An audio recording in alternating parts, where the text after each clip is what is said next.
Xoş gördük əziz dinləyicilər. Bilirsiniz ki, artıq 1-2 gündür ki, Azərbaycan mətbuatı, Azərbaycan cəmiyyəti həbs olunmuş Azərbaycan Xalq Cəbhəsi Partiyasının rəhbəri Əli Kərimlidən danışır. Bu günlərə aydın məsələdir ki, Azərbaycan hakimiyyəti kifayət qədər güclüdür. Azərbaycan hakimiyyətinin bu günləri rəqibi yoxdur. Amma unutmaq lazım deyil ki, müxalifət hər bir millətə lazımdır, hər bir dövlətə lazımdır. Hər bir hakimiyyətə normal, ağıl başında olan, ziyalı bir təbəqənin müxalif etməsi lazımdır. Bu hər bir millət üçün vacibdir. Mən inanmıram ki, bu məsələ Azərbaycan reputasiyasına müsbət təsir eləsin. Biz bu günləri bütün dünyanın dilinə dişinə düşmüşük. Artıq Reuters'dən, artıq Associated Press, digər təşkilatlar və getdikcə də bunlar artacaq. Hər kəs Azərbaycandan danışır ki, Azərbaycandan müxalif partiya rəhbəri həbs edilib. Əlbəttə biz bu günləri hər kəsin evində axtarış apara bilərik, hər kəsin evində onu, əgər cinayəti varsa biz onu məhkəməyə cəlb eləyə bilərik. Amma Ramiz Mehdiyevin adı altında başlanan bu cinayət, nədənsə Ramiz Mehdiyev başda olmalı onun evində istintaq aparılmır. O həbs edilmir. Zaten 80 yaşından çox bir insandır. Onu ev dustağı bir dənə formal olaraq ev dustaqlığı edib, onun torbası içində yüzlərlə insanı zərərsizləşdirmək bu Azərbaycanın reputasiyasına heç də müsbət təsir bağışlamayacaq. Çox təəssüflər olsun, Azərbaycan xalqı çox narahatdır.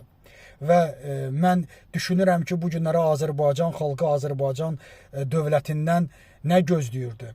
İslahat gözləyirdi, uşaq pulu gözləyirdi, sərhədlərin açılmasını gözləyirdi, dövlətdə, hökumətdə ədaləti gözləyirdi, işsizlik probleminin həll olunmasını gözləyirdi, müavinətlərin artırılmasını gözləyirdi, sosial fəlakətin artıq qapımızı döydüyü bir vaxtda nəhayət buna bir əncam çəkilməsini gözləyirdi.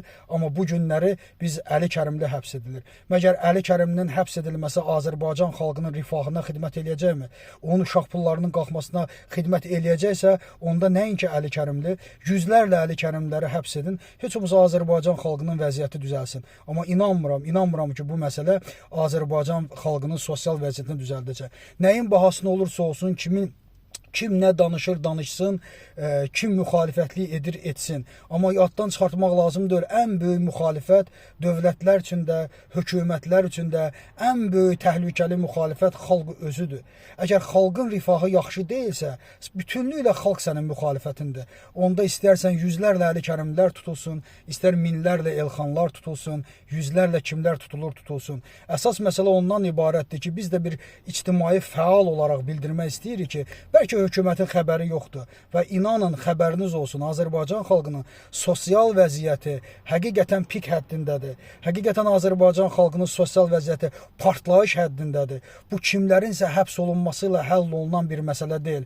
Mən düşünürəm ki, Azərbaycan hakimiyyəti, Azərbaycan hökuməti bugün zaten öz gücünün pik həddində, kifayət qədər də Azərbaycan hökuməti güclü hökumətdir və onun rəqibi bugün yoxdur. Amma nəyin bahasına olursa olsun, ən böyük rəqib xalqdır. Xalq yaxşı yaşamırsa o rəqibə çevriləcək. Mən istəməzdim ki, ümumiyyətlə Azərbaycanda heç bir söz deyən insan, müxalif şəxs tutulmağını qətiyyən istəməzdim və düşünürəm ki, Azərbaycan hökuməti, Azərbaycan o lazım olan orqanları da Əli Kərimli istintaqa çəkib nəhayət azad eləyər. Çünki həqiqətən bu aparılan istintaq çox absurddur. Nəinki Azərbaycan, heç dünyada yəqin ki, bu aparılan absurd istintaqı qəbul etməyəcək. Təşəkkür edirəm diqqətinizə görə.